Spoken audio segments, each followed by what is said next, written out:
muy, pero muy necesarias. Vamos a cambiar de tema, y ya lo habíamos adelantado al principio de nuestro programa de este día martes. Ya está con nosotros Estela Maris Juste, ella es doctora en Relaciones Internacionales. Vamos a hablar de este conflicto bélico en el Medio Oriente que sorprendió obviamente a todos durante el fin de semana y están pasando varios días y hay muchos argentinos desaparecidos, hay ya 7 argentinos muertos y la verdad que esto preocupa no solamente a nosotros, ¿no?, sino a todo el resto del mundo. Estela, ¿cómo estás? Bienvenida. Hola, Vir, muy buenos días a vos, a toda la audiencia. Hoy para, compartirles quizás algo no tan grato que nos sorprendió allá el sábado cuando amanecíamos bien tempranito, este atentado terrorista que por sus dimensiones y por el impacto que está teniendo en la región, está siendo equiparado a una suerte de 11 de septiembre en Medio Oriente, sí. Porque si comparamos las poblaciones y los decesos hasta el momento, que se saben hasta el momento incluso, es mayor en magnitud a lo que sucedió el 11 de septiembre en Estados Unidos. Es una región un tanto especial, siempre vemos que es un polvorín, que cuando salta o aparece algún suceso o hay algún momento de tensión, todas las luces rojas se prenden. En esta oportunidad sorprendió porque es la primera vez que el Estado de Israel recibe un ataque por tierra. Recordemos que toda la malla de seguridad, no solo aérea, sino terrestre, del territorio judío fue violada el sábado por Hamas, por este grupo terrorista que es en realidad una pequeña célula, no tan pequeña, pero sí se la compara, por ejemplo, en relación a Hezbollah, al ISIS o Al Qaeda, es mucho más pequeña en tamaño y también en financiamiento. Por eso es que también hay dudas sobre si realmente es solo Hamas o hay otros intereses por detrás y Hamas ha sido el brazo ejecutor de la maniobra. Lo que también llamó mucho la atención es que Israel tiene un escudo protector que le llaman el escudo de hierro, que es el famoso escudo antimisil, que es el mismo que tiene Estados Unidos, y que el sábado no funcionó. Entonces hay muchas dudas sobre qué es lo que está pasando también dentro de las fuerzas de inteligencia y de la defensa de Israel ante esto.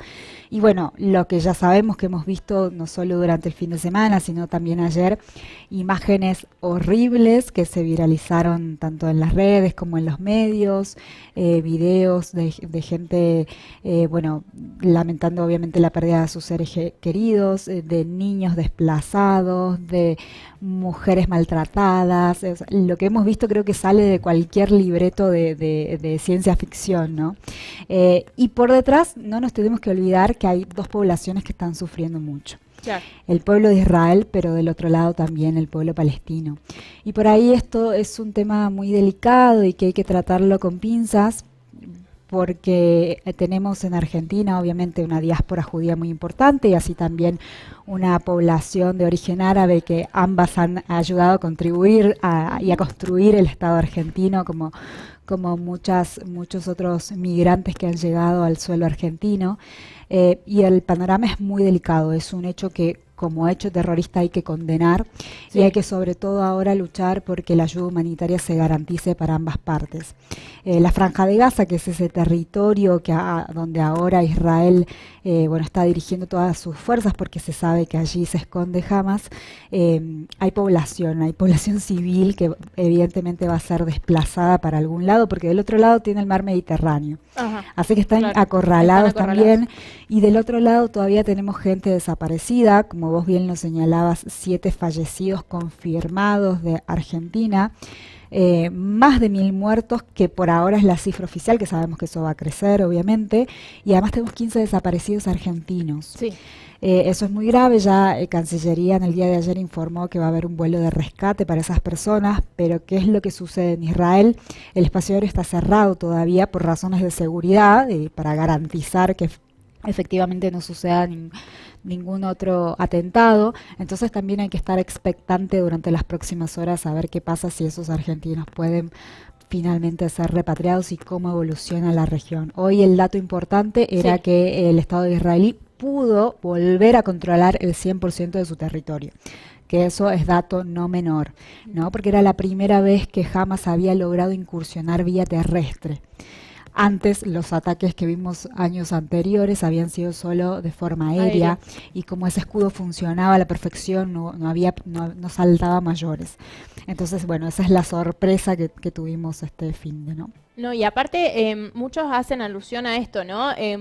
Que no sé, me dirás vos si es así o no, que en guerras es como que tuvieran algunos actos morales en donde no se atacan a civiles, que algo que acá no ha ocurrido, ¿no? Que de repente se veía cómo avanzaban ellos por vía terrestre y de repente empezaban a tomar como rehenes a niños, ancianos, jóvenes, fusilaban como si nada, era ir a matar, o sea, no tenían otro objetivo más que ese, ¿no? O sea, se veían las imágenes cómo tenían esa cizaña y ese objetivo claro de que no importaba si eran chicos o si eran ancianos, si eran mujeres o si eran hombres, era al que se les cruzaba, digamos. Sí, totalmente. Hemos visto imágenes muy crueles. También para reflexionar, digo, hay que... Este es una tensión y un conflicto que no es de la época moderna o contemporánea, sino que sabemos que tiene un background histórico, religioso, de identidades. Y lo que es importante recalcar que al margen de que es que ha sido un atentado y es condenable y tiene que recibir toda la pena de el castigo de la comunidad internacional y del derecho internacional como crímenes de guerra, también es cierto que es un conflicto muy distinto de la lógica de los conflictos que venimos conversando, como el de Ucrania y Rusia, por ejemplo, en el que teníamos dos contrincantes que eran dos países.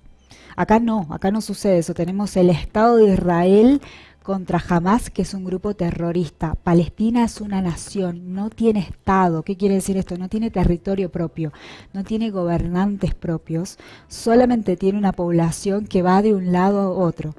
El problema es que Hamas está infiltrado dentro del pueblo palestino, entonces las víctimas de tomar represalias, como lo está haciendo el Estado de Israel, van a ser muy fuertes y van a ir directamente, digamos, el target hoy por hoy está dirigido en esa franja de Gaza, donde vamos a tener muchos desplazados, no solo palestinos, sino también judíos, y vamos a tener que estar expectantes a ver qué es lo que pasa. El fin de semana también sonaron las alarmas que ante esta situación de debilidad que estaba sufriendo Israel, estos ataques fueron al sur de Israel, también se podía complicar la frontera norte. Porque en la frontera norte Israel tiene límites con el Líbano y con Siria. Y en esos dos países se sabe que hay células de Hezbollah. Entonces, también se temía un ataque desde la frontera norte. ¿Y por qué digo que esto es latente? Hay que estar expectantes. A diferencia de nuestra región, en donde la paz es un bien común que creo que tenemos que defender y que cuidar en función de lo que vemos que está pasando en el mundo, la lógica dentro de Medio Oriente y Asia Central es diferente. Las relaciones entre los países son de amigos y enemigos. Entonces las fronteras son lugares claves en situaciones de tensión como esta, ¿no? Total. ¿Cómo afecta esto al resto de los países? Porque bueno, al momento de que salen a hablar, se declara este sitio de guerra, ¿no? Este enfrentamiento, todo lo que recién mencionábamos.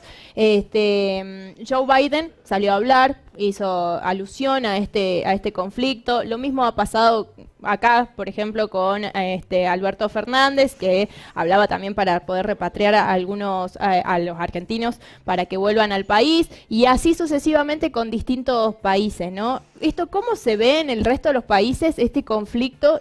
Si afecta o también hay, porque hay que decirlo, hay intereses, ¿no? Con respecto cada vez que sucede algún tipo de conflicto bélico, ¿no? Entre países. Seguramente es dentro de la política internacional este tipo de sucesos que es repentino, que no se lo esperaba, es lo que conocemos como un game changer, algo que te mueve el tablero, que te cambia las reglas del juego de forma inesperada, ¿no? Obviamente detrás de los contrincantes, tanto detrás de Hamas como detrás de Israel, sabemos que hay países, que hay intereses de fondo. Israel tiene un país que lo sostiene muy bien desde hace muchos años, como es Estados Unidos. porque Israel geográficamente significa un enclave estratégico para todo lo que es ese acceso al Medio Oriente, como así también para hacer trabajos de espionaje, de inteligencia propios de las potencias. Y por otro lado, el pueblo palestino, que hemos dicho que no es un Estado, y particularmente Hamas siempre ha sido apoyado mucho por Hezbollah.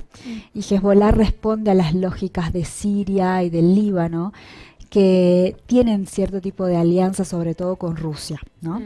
Entonces también lo tiene Irán, que de hecho también habíamos visto imágenes muy deplorables durante el fin de semana en las plazas de Irán festejando el acto terrorista sucedido, ¿no? Entonces, creo que es muy todavía pronto para avisorar que las potencias entren en juego, pero de tensarse más, de pensar en un escenario hipotético donde intervenga Hezbollah, por ejemplo, creo que ahí las cuestiones, la situación se va a tensar más y es muy probable que la OTAN o Estados Unidos intervengan de forma directa. De todas maneras, como vos bien lo mencionabas, Joe Biden ya anunció la ayuda para Israel, y en esto creo que tenemos que hacer hincapié y resaltar sobre todo la necesidad de que llegue ayuda humanitaria a la región, ¿no?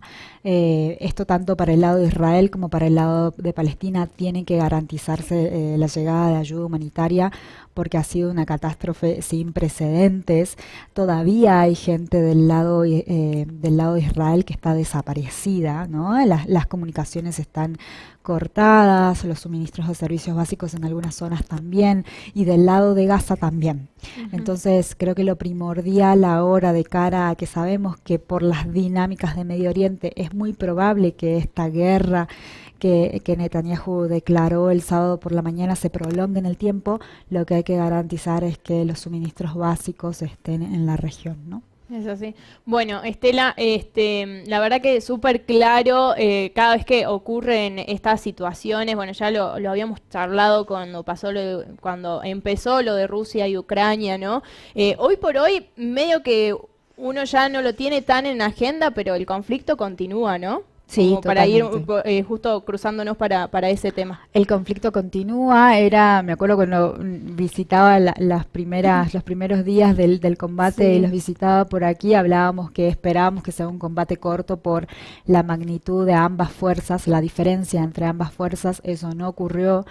También porque la ayuda internacional, la OTAN, China intervinieron para cada uno de los contrincantes, y eso obviamente hizo que pasemos a un escenario en donde ambas partes ganaban y perdían territorios constantemente, ¿no? Eso parece estar relativamente más estable, con algunos focos de tensión, sobre todo en la frontera oeste, que es la frontera que comparten.